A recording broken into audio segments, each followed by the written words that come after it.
Well, hello and welcome to Uncommon Knowledge for Seniors. I'm your host, Jim Moran, a realtor and banking executive with over 35 years of experience. This podcast is your go-to resource for navigating the complex world of real estate and senior living transitions. Each week, we'll dive into topics and resources that matter the most to you, from retirement communities, real estate planning, reverse mortgages, trust, memory care, elder abuse, and more. And whether you're a senior, a family member, caregiver, or real estate professional, we're here to provide you with the most valuable insights and practical, trustworthy advice from some of the best experts in the business. Thank you for joining us, and let's get started. Well, hello, and welcome to another edition of Uncommon Knowledge for Seniors. Today, we have a fascinating person. It's Katherine Fogelman, and she's a personal property appraiser. Mainly what she does is provide values for different items, and whether it's for an insurance company or for an estate or for different entities or just personal knowledge, this is what she does. And I had no idea how comprehensive it was. And after talking to her for a while, I think we have a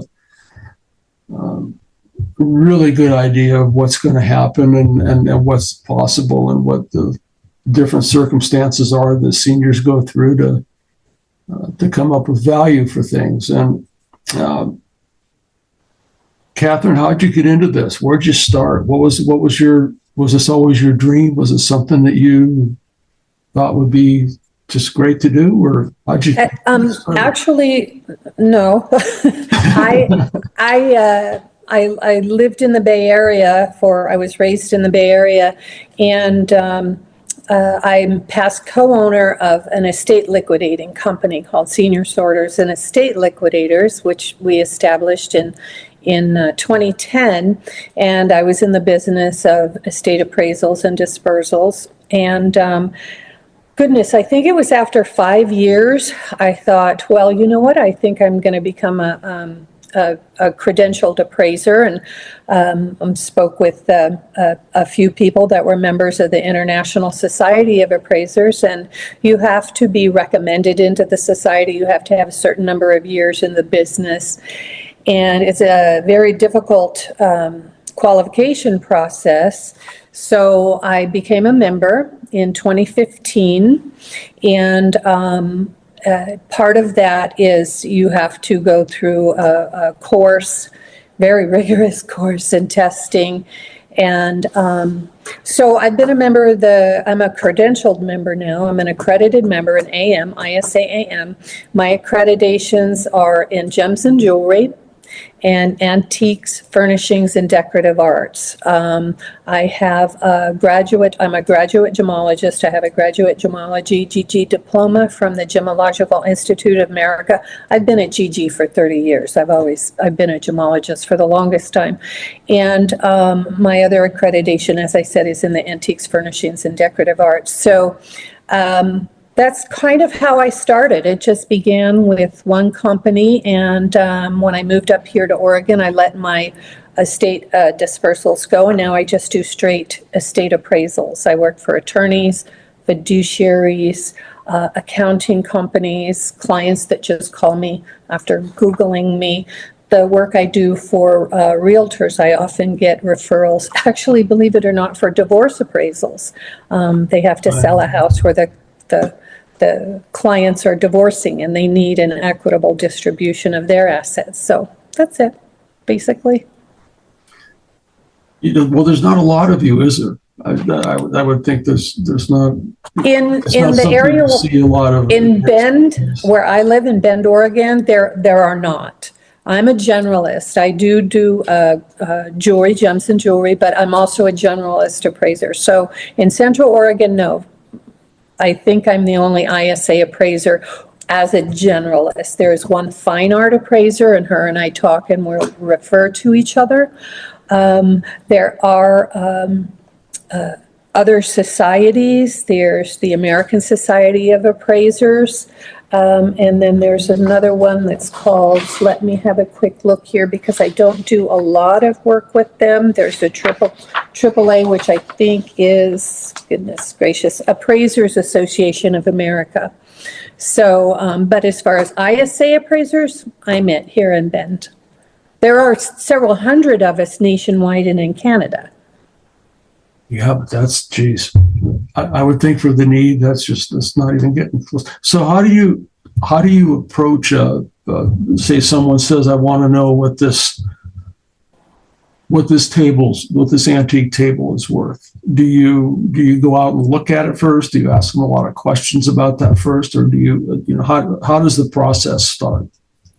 Well, it starts with, it's always a phone call first. And I first have to establish with the client, what is the appraisal for? Is it for an equitable distribution? Is it an insurance appraisal? So the primary thing, because if I have to establish what the appraisal is for, because that's going to dictate the markets that I research for a value, if that makes sense. So Yeah. If it's an insurance appraisal, they want to replace the table, so they're going to insure it. An insurance company makes the client whole, so I'm going to do a replacement value on that. And in that, I would look at entirely different, I would look at primary markets, so a retail market, where they could buy something brand new to replace what they have. If it's for an estate appraisal, estate taxes, equitable distribution, a fair market, I'm going to look in different markets, secondary resale markets for that value. So wouldn't they be close to the same thing though, at the end of the day? Wouldn't it be at least pretty close to, if something's worth $100,000 on a replacement, wouldn't it be? Not necessarily. No. You could spend $100,000 on a table, but if you're going to resell it or it has been resold, very rarely are you going to get what you paid for it, to be brutally honest with you. Unless you've got some really spectacular mid-century modern chair or table by a well-known Danish artist, where the value has exponentially increased over the decades. But generally, as a rule of thumb, an insurance, a replacement value is going to be not for insurance, but a secondary market's going to be less. So you have to kind of be aware of that. It depends on the piece. It really depends on what it is that you're looking at, you're appraising. So there's not like a hard and fast rule, but there's pretty close rules. So how do you stay up to date on all that stuff? I'm thinking it's just massive, with jewelry and furniture and all the different things. I mean, is it just a matter of, what's your? Well, for being an ISA member, we have to, there's different levels of credentialing with them.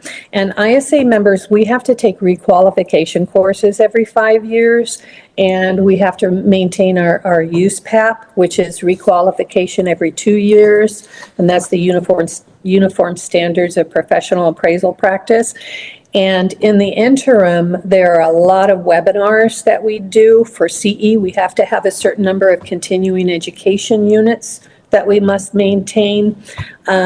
So I do a lot of webinars. As a generalist, I do all kinds of different webinars, furniture, silver, artwork, what have you. As a gemologist, my favorite webinars, of course, are the jewelry and things like that. And then also trades, you do a lot of reading. You go to courses, like the ISA holds a convention every year. Next year, we're going to be in Washington, D.C., and they'll bring in world-renowned experts to talk, in the breakout sessions on certain things. So it's really just a matter of keeping up and reading everything. Right now, with in the jewelry area, it's the diamonds, the lab-grown diamonds are affecting the market. So there's a lot of things you have to keep up on. And of course, talking to colleagues, we all are constantly emailing each other or on our Facebook forum with each other. There are several colleagues that, specialize in certain things, and you'll call and have a conversation with them. So I can see where it must be evolving all the time. Like I know sometimes it really is. that there's a popularity issue with antique furniture or but then you find the right person that wants that, then that's got to be the value too. Anybody stand out as a particular unique experience that you've had that comes to mind that would be of interest to our folks? Well, I think with regard to the senior specialist market, one that I did this year, and it's very, very common. I was put in touch with this gentleman it's an accountancy agency that I do a lot of work for, and his wife had passed, and the agency was filing their estate taxes. So it was a date of death appraisal, and the gentleman was very well organized. The accountant wanted just her items appraised. So I had a list of what needed doing. So he was very, very accommodating. I was able to, because of our weather here in Bend, I actually had to do it over 2 days because of the snowstorm we were in, and it was a bit of a drive. But so I got all of her things. He was very well organized, very accommodating, but that's very common with the senior estates. It'll be an estate appraisal, or sometimes I'll be asked to do equitable distribution appraisals. They'll want to include that in their will, like their coin collection or their sterling flatware set or something, and they'll want, it won't be a date of death appraisal, but it'll be a current valuation, and they'll include that so that they have a baseline. So that said, how about some advice you would have to someone, say, who wants to have, say, several things ready to go?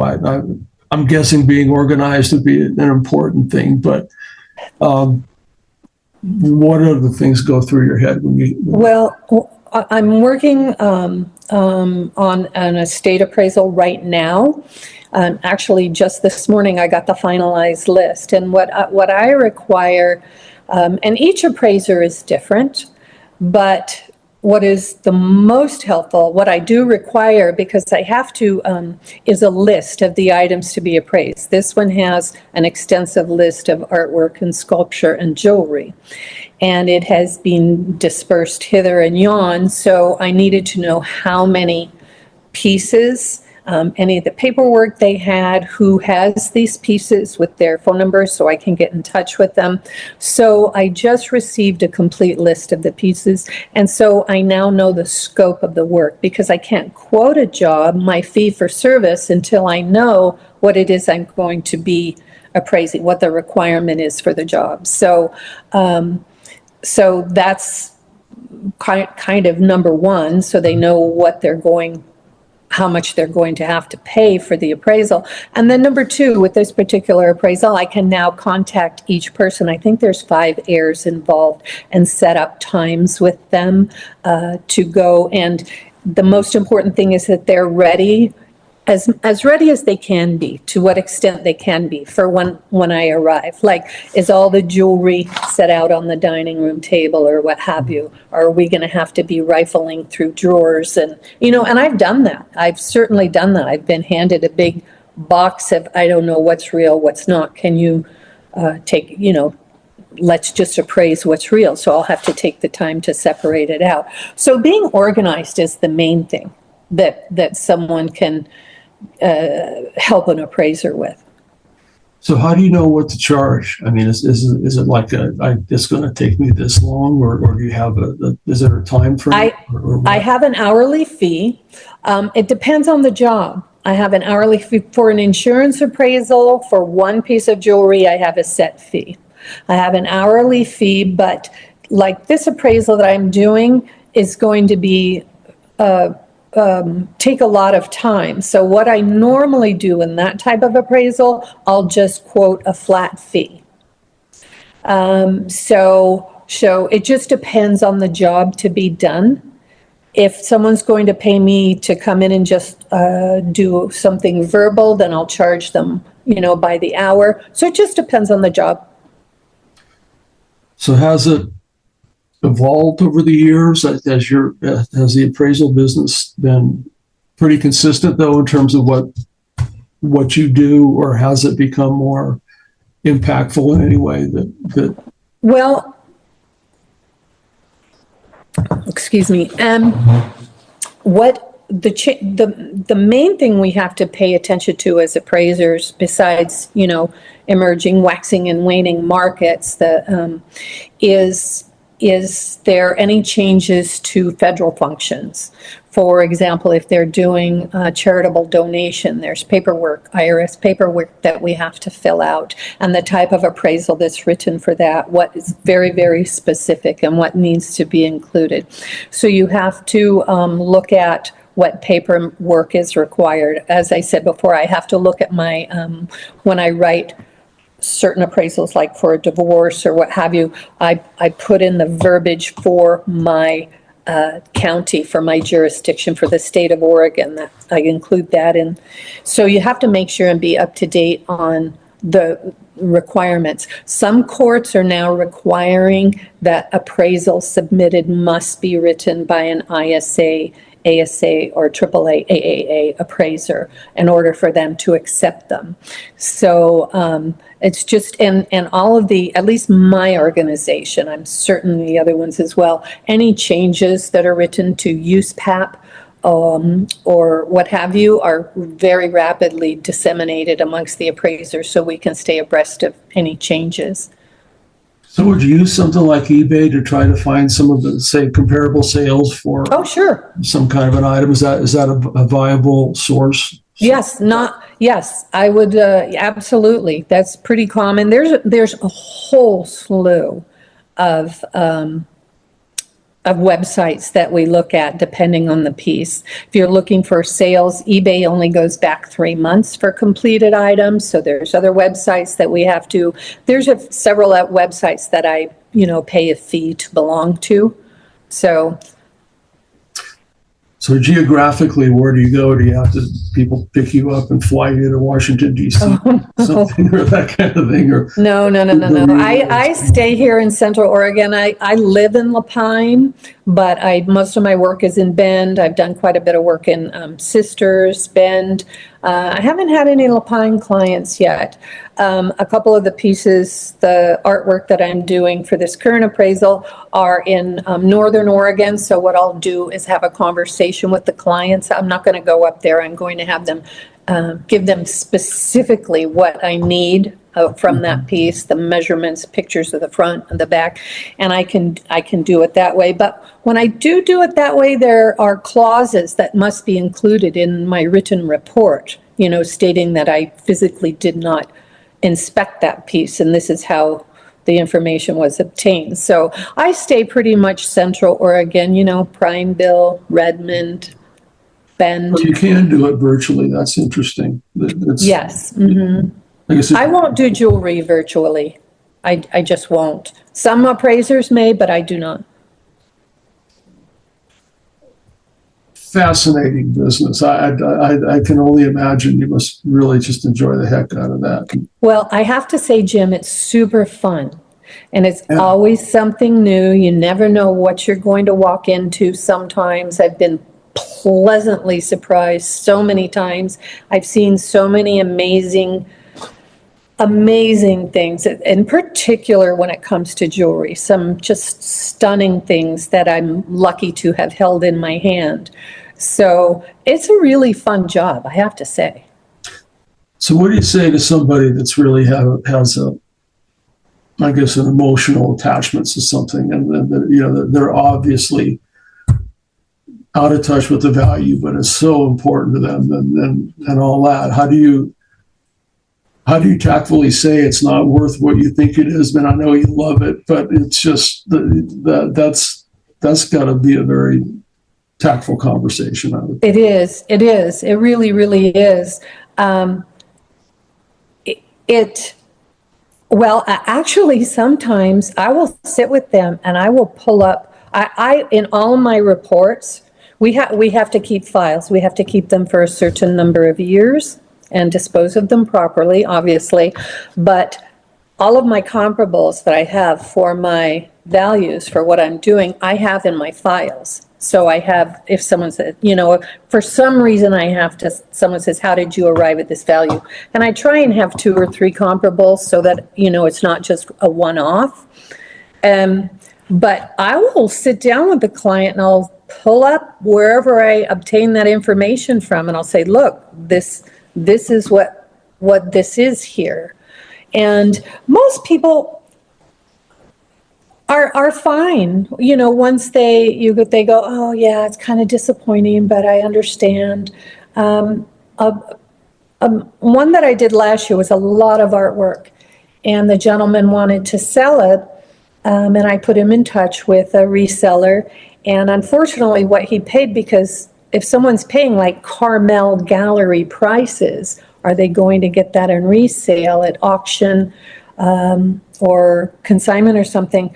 9 times out of 10, no, because you're paying gallery prices. And so he was, he wasn't upset with me, he just said, nope, I'll choose to keep them. But these are conversations that have to be made, because it often helps the client make a very different decision. Like, oh, I was going to sell this piece. You know what? If that's all I get for it, nope, I'll keep it.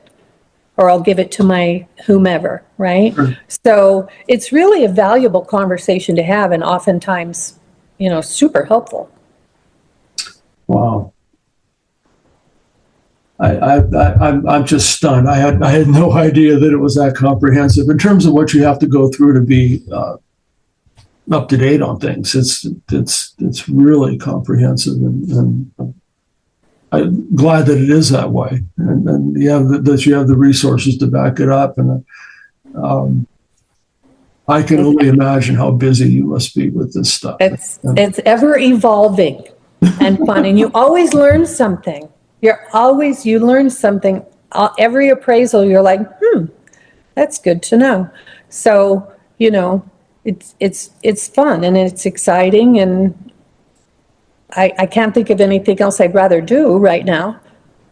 So many times we come across folks that have to, they're downsizing, and they're either moving into a home or a smaller home or whatever, that kind of thing. And the message is always, God, I wish I'd have got rid of all this stuff a long time ago, and there's so many things that we think are valuable or we think we're going to need, the classic being the bag of plastic bags that you think you're going to need someday. Right. And it just goes on and on and on from there, but it's just, it can be an incredible thing. But do you have any advice for the downsizing person who's just getting rid of stuff, and is it like let somebody else love it, or yes, I often will say, just pass on the blessing. Make your charitable donation and take your dollar for dollar taxable receipt, right? So we should have a tattoo that says that, I think. Pardon me? We should have a tattoo that says that. Yes, a temporary tattoo.